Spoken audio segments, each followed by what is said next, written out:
नमस्कार दोस्तों, welcome to तैयारी 360 आईएएस। मैं हूं चांद कुबा। दोस्तों, आज हम पोस्ट गुप्ता एज में केव आर्किटेक्चर की बात करने वाले हैं। अब देखिए, पोस्ट गुप्ता एज में केव आर्किटेक्चर की अगर हम बात करें, उससे पहले हमें थोड़ी सी क्रोनोलॉजी समझनी होगी, थोड़ी सी टाइमलाइन समझनी होगी। सबसे पहले मैं आपको मौर्य से शुरुआत करता हूँ। मौर्य के बाद क्या आया था? पोस्ट मौर्यन एज आया। पोस्ट मौर्यन एज के बाद हमें देखने को मिलता है गुप्ता एज आया। अब देखिए, जब गुप्ता एज नॉर्थ इंडिया में रहा, तब हमें डेक्कन में इक्ष्वाकु देखने को मिले। राइट नाउ इक्ष्वाकु हमें डेक्कन में देखने को मिलते हैं, एंड वाकटकास हमें डेक्कन में देखने को मिलते हैं। इसके बाद हमें देखने को मिलता है कि गुप्तास का डिक्लाइन होता है, हर्षवर्धन का एज आ जाता है। नाउ जब हर्षा का एज आता है कहाँ पे, नॉर्थ में, तब हमें देखने को मिलता है कि डेक्कन में यहाँ पे दो साइमल्टेनियसली, आई मीन यहाँ पे हमें रूल्स देख, साइमल्टेनियसली तो नहीं कहेंगे, दो हमें यहाँ पे रूल्स देखने को मिलते हैं, दो डायनेस्टीज हमें देखने को मिलती है। सबसे पहले हमें चालुक्यास देखने को मिलते हैं।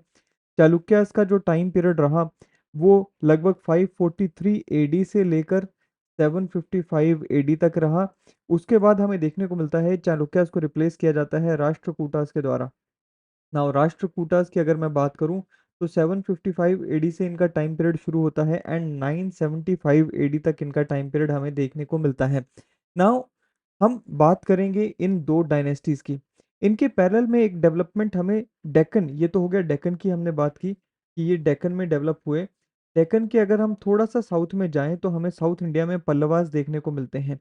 नाउ आप याद रखें, पल्लवास का हम ऑलरेडी जिक्र करके आ चुके हैं, जब हमने पल्लवास का टेम्पल आर्किटेक्चर यानी कि द्राविडियन टेम्पल आर्किटेक्चर का जो प्रीडिसेसर है उसकी बात की थी। तो उस समय हमने कहा था कि भाई महेंद्र वर्मन वन के समय में केव आर्किटेक्चर की शुरुआत होती है पल्लवास के रूल में। नाउ पल्लवास के पैरेलल में हमें चालुक्यास एंड राष्ट्रकूटास देखने को मिलते हैं। Now keeping this in mind, अब हम चालुक्यास एंड राष्ट्रकूटास के टाइम पे जो मेजर डेवलपमेंट्स हमें देखने को मिली उनके ऊपर चलते हैं। इन डेवलपमेंट्स की तरफ चलें दोस्तों, उससे पहले थोड़ा सा मैं आपको बताना चाहता हूँ कि तैयारी 360 आईएएस की तरफ से 2025 के लिए लाइव फाउंडेशन बैच लाया जा चुका है। दिल्ली वाली जो तैयारी है वो आप तक पहुंचाने का हमारा एम है। जो दिल्ली में ओल्ड राजेंद्र नगर है, जहाँ पे best of the best coachings दी जाती हैं, वो क्वालिटी, वो तैयारी आप तक पहुंचाई जाए, वो करिकुलम आप तक पहुंचाया जाए, इस एम के साथ तैयारी 360 आईएएस के द्वारा ये लाइव फाउंडेशन बैच लाया गया है। www.tayari360.com पे जाकर आप इस बैच का लाभ उठा सकते हैं। एंड केवल और केवल आपको करना क्या है, CHAND, ये जो आपका कोड है ये यूज करना है, एंड ये बैच आपको केवल 24999 में मिल जाएगा। बहुत सारे फीचर्स हैं, सारे फीचर्स तो यहाँ पे नहीं डिस्कस कर पाऊंगा। आगे बढ़ते हैं, आप जरूर एक बार विजिट करिएगा हमारी वेबसाइट को। चलिए, जैसे मैंने आपको कहा कि भाई हमने केव आर्किटेक्चर की बात करनी है। नाउ इस समय जो सबसे बड़ी डेवलपमेंट केव आर्किटेक्चर में हमें देखने को मिलती है वो है एलोरा केव्स की, जहाँ पे 34 केव्स की डेवलपमेंट हमें देखने को मिलती है। एक 34 केव्स की अगर मैं बात करूं, इन 34 केव्स में से 17 Brahmanical, 12 Buddhist and 5 Jain caves हमें देखने को मिलती हैं। थोड़ा सा एलोरा केव्स के ऊपर मैं आपको ये टेक्स्ट पढ़ाना चाहता हूँ। देखिए, एलोरा केव्स जो हैं, ये हमें देखने को मिलता है कि जो महाराष्ट्र स्टेट है, महाराष्ट्र स्टेट में चंद्रगिरी हिल्स में सिचुएटेड है। आप देखेंगे कि ये जो केव्स हैं, 2 किलोमीटर का एक स्ट्रेच है। उन 2 किलोमीटर के स्ट्रेच में ये 34 हमें जो केव्स हैं देखने को मिलती हैं। एंड जैसे मैंने आपको कहा कि 34 केव्स में 3 मेजर रिलीजन्स को यहाँ पे कवर किया गया है। It showcases the spirit of coexistence and religious tolerance.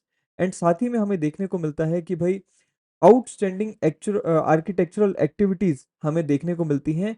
केव चाहे किसी भी मर्जी रिलीजन से जुड़ी ना क्यों ना हो, सभी में हमें आउटस्टैंडिंग आर्किटेक्चरल एक्टिविटीज देखने को मिलती हैं। एक चीज जो यहाँ पे याद रखने की है, बहुत ही इंपॉर्टेंट फैक्ट है, वो ये कि केव्स की जो डेवलपमेंट है वो 6th century AD to 12th century AD के बीच में हुई। 3 फेजेस में इन केव्स की डेवलपमेंट हमें देखने को मिलती है। केव नंबर 1 to 12 जो ये एग्जीक्यूट की गई थी 5th to 8th century AD के बीच में। एंड महायान बुद्धिज्म की जो फिलॉसफी है, इसकी हमें परछाई इसमें देखने को मिलती है। एंड ये बुद्धिस्ट केव्स की ही हम बात कर रहे हैं। ब्राह्मणिकल केव्स की अगर मैं बात करूं, Brahmanical caves cave number 13 to 29 ये हमें देखने को मिलती हैं। लगभग 16 to 17 केव्स हैं। अब यहाँ पे 16 या 17 का जो कंफ्यूजन है वो बेसिकली आप 17 केव्स यहाँ पर कर लीजिए। Now it was executed between 7th to 10th century AD. Now this is the period when हमें देखने को मिलता है क्या कि राष्ट्रकूटास आ चुके होते हैं।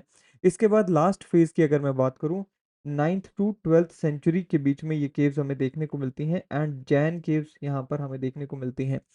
चलिए अब बात करते हैं थोड़ा सा इन केव्स के बारे में फर्दर। जैसे मैंने आपको कहा कि केव नंबर, अब देखिए वैसे तो 34 केव्स हम यहाँ पे देख रहे हैं, लेकिन इसमें सबसे ज़्यादा इंपॉर्टेंट जो केव है वो कैलाश टेम्पल केव है।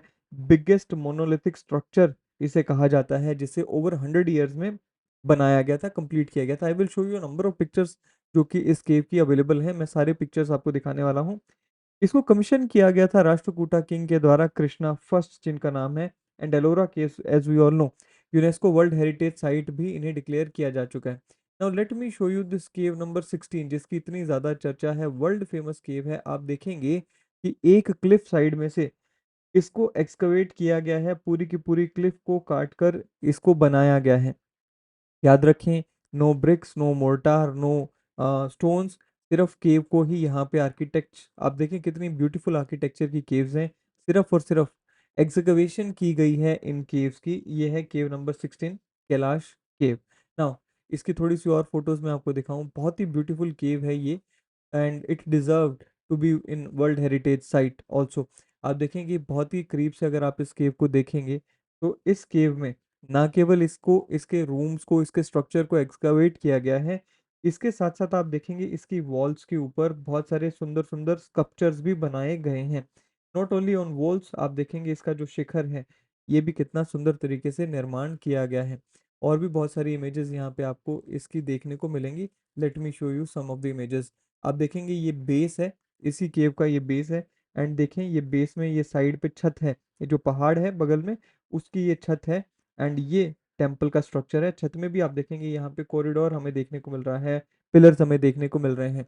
आप यही इसी केव में ये स्कल्पचर्स देख रहे हैं। Look at the sculptures. ये जो स्कल्पचर्स हैं अगेन रॉक कट स्कल्पचर्स हमें देखने को मिलते हैं। तो बहुत ही शानदार तरीके से इस केव टेम्पल का निर्माण किया गया है, जो कि हमें यहाँ पे देखने को मिलता है।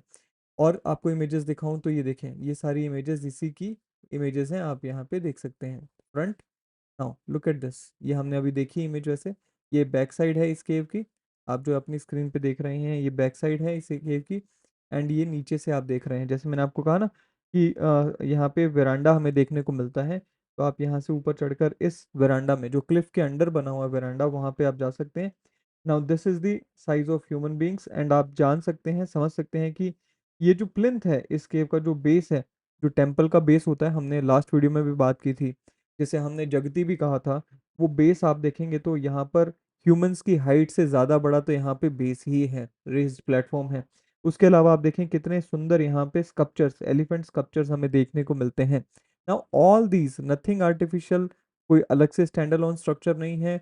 एक ही केव को ऊपर से नीचे तक ये एक्सकवेट करते हुए आए थे। ऊपर से नीचे ये याद रखें, एक्सकवेशन शुरू हुई थी इस केव की। ठीक है, तो ये, and now look at the planning. जो यहाँ पे प्लानिंग गई होगी उसका आप अंदाजा लगाने की कोशिश करें कि भाई ऊपर से आप जो है पहाड़ को ऊपर से खोदते हुए आप नीचे की तरफ जा रहे हैं। एंड आप कितना प्लान करके इसे आपने बनाया होगा। ठीक है जी। सो ये हमारी कैलाश केव है, हमारी केव नंबर 16 की हम बात कर रहे हैं। ना कैलाश केव के बाद हम बात करते हैं, कैलाश टेम्पल केव के बाद यहाँ पे दो और इम्पॉर्टेंट केव्स हैं। ना केव नंबर 11 जो है वो एक इम्पॉर्टेंट केव है, एंड केव नंबर 12 जो है वो एक इम्पॉर्टेंट केव है। केव नंबर 11 को दो ताल केव के नाम से जाना जाता है। Now this is cave number 11, जिसे दो ताल केव के नाम से जाना जाता है। दो ताल केव क्यों? यहाँ पे तो तीन ताल हैं, एक दो एंड तीन, तीन फ्लोर्स हैं, फिर दो ताल केव क्यों कहा जाता है? इसके पीछे की एक बहुत ही इंटरेस्टिंग स्टोरी हमें देखने को मिलती है। द स्टोरी इज कि जब शुरुआत में इस केव को फाइंड किया गया था, तब इसमें केवल first and second floor he visible था। ये वाला जो फ्लोर है, जो ग्राउंड फ्लोर है, ये वाला विजिबल नहीं था।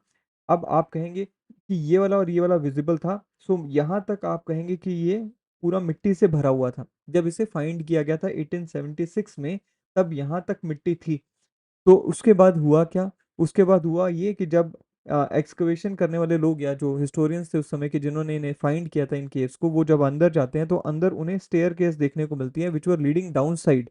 तो डाउन स्टेयर्स हमें देखने को मिलती हैं उनको, जिसके बाद उन्होंने नीचे की तरफ मिट्टी को और एक्सकवेट करना शुरू किया and ultimately they found the lower level of this cave. So ultimately आज की डेट में है तो यहाँ पे 3 ही levels, but we still call it 2 Tal, जो कि इनिशियली इसे नाम दिया गया था। एक और जो केव नंबर 12 है वो 3 ताल इसे कहा जाता है। इनिशियली यहाँ पर 3 लेवल्स देखने को मिले थे, 1, 2 and 3। So these are the 3 levels which are found. ना 2 ताल एंड 3 ताल तीनों दोनों ही यहाँ पे बुद्धिज्म से जुड़ी हुई केव्स हमें देखने को मिलती हैं। तो ये 3 इंपॉर्टेंट केव्स हमें याद होनी चाहिए। कहाँ की? जब हम बात करते हैं एलोरा की। ठीक है जी। तो ये एलोरा केव्स मैंने आपको यहाँ पे दिखाई। Now let's move on to some other caves which were dug out during this period. Now उसके अलावा हमें एलिफेंटा केव्स देखने को मिलती हैं। Elephanta caves are located 10 kilometres off the coast of Mumbai. So let me tell you कि ये कहाँ पे हमें देखने को मिलती हैं। Right, so let's say this is mainland India, Maharashtra. And mainland India से थोड़ा सा हम सब जानते हैं कि पेनिनसुला या जो आइलैंड्स थे मुंबई के, वो थोड़े से बाहर की तरफ पेनिनसुलर फॉर्म में निकले हुए हैं, है ना। अभी नया एक अटल सेतु बनाया गया है। अटल सेतु इन दो एरियाज को इस तरह से कनेक्ट करता है, जहाँ पे यहाँ पे नवी मुंबई आ जाता है एंड यहाँ पे मुंबई एरिया आ गया। Now south Mumbai and Mumbai, Navi Mumbai को कनेक्ट करता है। Now when you travel on this Atal Setu, तो यहाँ पे नवा शेवा यहाँ पे जो जवाहरलाल नेहरू पोर्ट है, उसके यहाँ से कोस्ट की साइड पे आपको अटल सेतु से क्रॉस करते हुए एक छोटा सा आइलैंड दिखाई देता है, जिसे हम एलिफेंटा केव्स, जहाँ पे लोकेटेड है एलिफेंटा आइलैंड जिसे हम कहते हैं। टोटल 7 केव्स हैं यहाँ पे, जिसमें से 5 हिंदू एंड 2 बुद्धिस्ट केव्स हैं। एक बहुत ही फेमस यहाँ पे स्कल्पचर है, जरूर बताएंगे आप, कमेंट सेक्शन में जरूर बताइएगा कि उस स्कल्पचर को क्या कहते हैं। तो ये कुछ केव्स हमें देखने को मिलती हैं जो कि पोस्ट गुप्ता एज में इंपॉर्टेंट केव्स हैं, जिनका हमें आइडिया होना चाहिए, जिनके बारे में हमें पता होना चाहिए। आज के सेशन में इतना ही, अगले सेशन में फिर मिलेंगे। Till then thank you, have a great day ahead. अगले सेशन में हम डिस्कस करेंगे जो हमारा चोला के टाइम पे बहुत ही फेमस नटराज का जो हमारा स्कल्पचर मिला है, उसकी इवोल्यूशन कैसे हुई, राष्ट्रकूटस के टाइम पे उसकी इवोल्यूशन कैसे हुई, उसके बाद जो फाइनल शेप आई उसका क्या मायने है, वो अगले सेशन में हम देखने वाले हैं।